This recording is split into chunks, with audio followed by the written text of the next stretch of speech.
To check out highlights of the Grand National qualifying races, and we're going to begin with the man that I think has a bright future on this racetrack. Number 32, Mike Hale, taking the lead over number 17, Aaron Hill. Hill, a protege of Chris Carr, but Mike Hale, one of the most impressive young talents to come along on this racetrack in a lot of years. Yeah, I would agree with you, Dave. Mike Hale just seems to just get a second breath when he comes to Peoria. I think his road race experience helps him there. The right, the lefts, the braking. Road racing helps him at Peoria. Mike Hale has identified road racing as his target for the future as he led this heat race. We pick up the battle for second spot. Number 2, Scott Parker, never having won the Peoria TT, has identified this as one of his career goals. But boy, if he's going to do it today, he's going to have to hustle. He's in a battle with number 60, Danny Stanley, and also Brett Landis, but that is the race for 3rd, 4th, and 5th positions. Only the top 2 transfer directly out of the heat races, so Scotty's going to be in the semi as Hale wins this one handily and beats Larry Myers for the 2nd time today. Mike, the speculation at the beginning of the ball game was, where do you start from, the high line or the low line? You figured it out. Well, I came down here and looked on the starting line, tried the different lines, and I got a decent start off the bottom, so it worked good for me.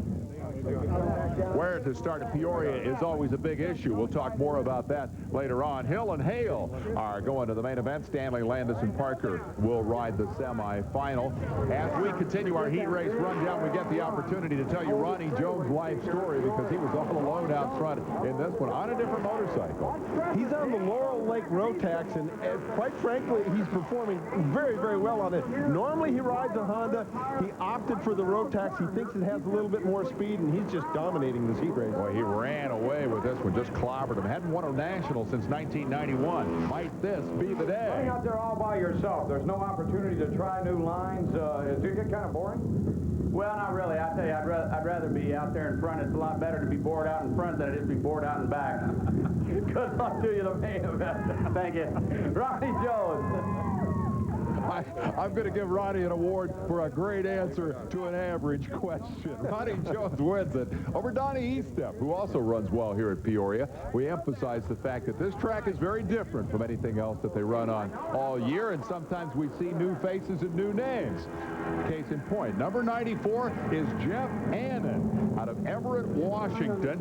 Many of the top TT riders in the country historically have come from that neck of the woods, and he is top TT rider for the moment. Look who he's got behind him, Ricky Graham and Rodney Ferris. We recall back through the history of Peoria, guys like Sonny Burris and Chuck Joyner who have come here to score their only national win. But there you see a little bobble by Annan that enabled Ricky Graham to get by. I think Ricky was going to get by anyway, but Annan made it easy for him. The Pacific Northwest has a lot of these kinds of racetracks. They race at delightfully named places like the Sidewinders TT course at Clackamas. You better be good if you're going to come from a place like that, otherwise everybody will make fun of you. Graham out front and charging, wanting to upset the Prince of Peoria. Remember the story of the 2 streaks. Graham has won 6 straight races coming here today. Chris Carr has won 5 straight races on this racetrack. One or the other of those streaks will end today. Ricky looking back over his shoulder, determined it will not be his. We said earlier he thinks about that jump all the time. Let's find out if that's really true. Yeah, just, you know, not super comfortable over it right now, so I'll have to work on it a little bit. The way you go off that jump really affects that next little right-hander. It's the key to the whole race. And you know how Ricky Graham knows that? He listened to Bill Werner at the top of the show, and that's what Bill said. So Ricky knows it must be true. We'll be back with more in a moment. Nickname, but he wears it rather proudly. Prince of Peoria, winner 6 times on this racetrack, including the first win of his career. Well, it was a real special day, you know, not only being my first national win, but it was also my parents' anniversary that day. And that was a real special moment. You know, those 2 people have been behind me my whole lifetime in racing. Been around it for 26 years, and they're responsible for that. And being able to win on that particular day at that particular time was a special feeling. Carr has gone on to win 5 more since then. He is the national champion #1, but in his heat race, he got whipped big time going into turn 1 by number 21, Will Davis. The story here is this crash.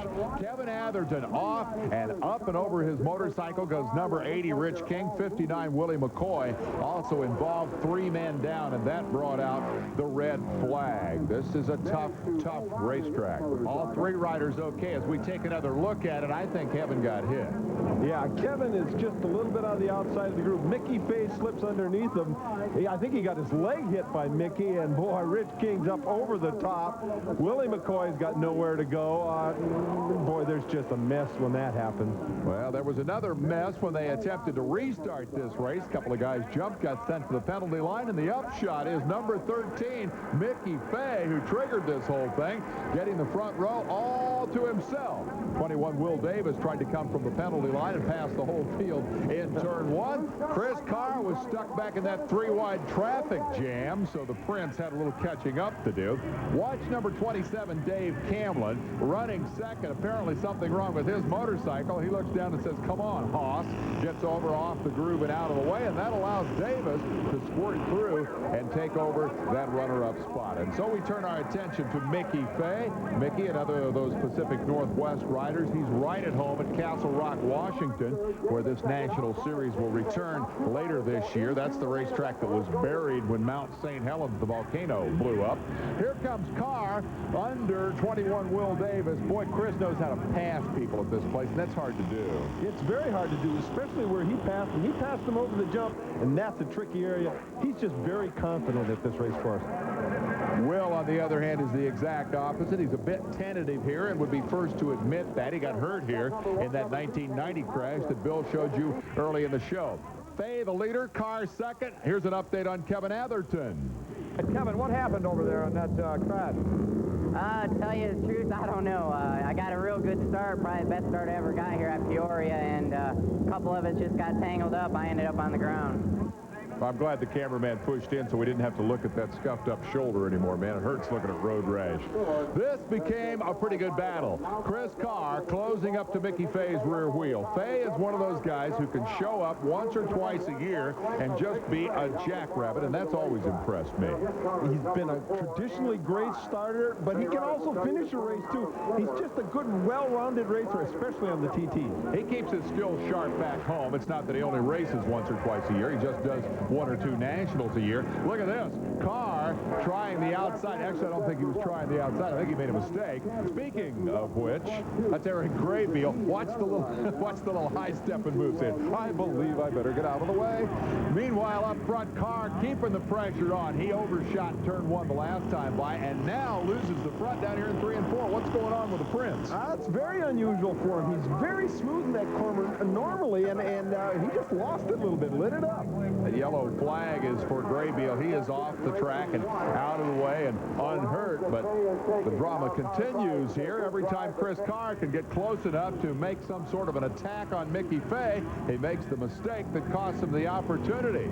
Fay, on a couple of occasions, has looked like he could do more than win a heat race here. He looked like he had the potential to go on and win the Nationals. 3 times in his career, he has managed a Grand National checkered flag. He won the Houston TT back in 1979 and then won twice at the old Santa Fe TT outside Chicago, 1981 and 1983, 10 years ago.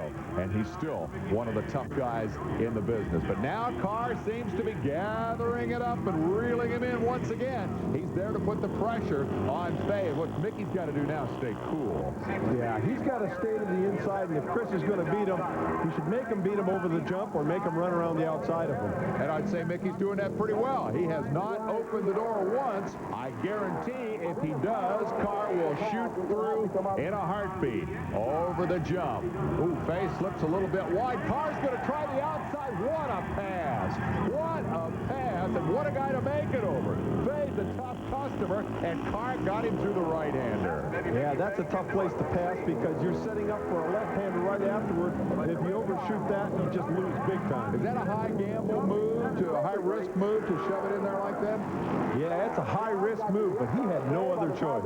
And once he made the move on Fay, Carr went on to win this thing handily and beat Larry Myers. So, Chris, after a rocky start on that restart, you came out in pretty good shape, but it was doubtful on that first lap. Things were not looking good for you. No, it wasn't. Mickey got a good start, got a good jump on me, and had to ride my butt off to catch him, but finally got something working through the right-hander and was able to get mine.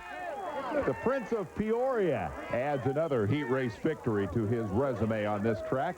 And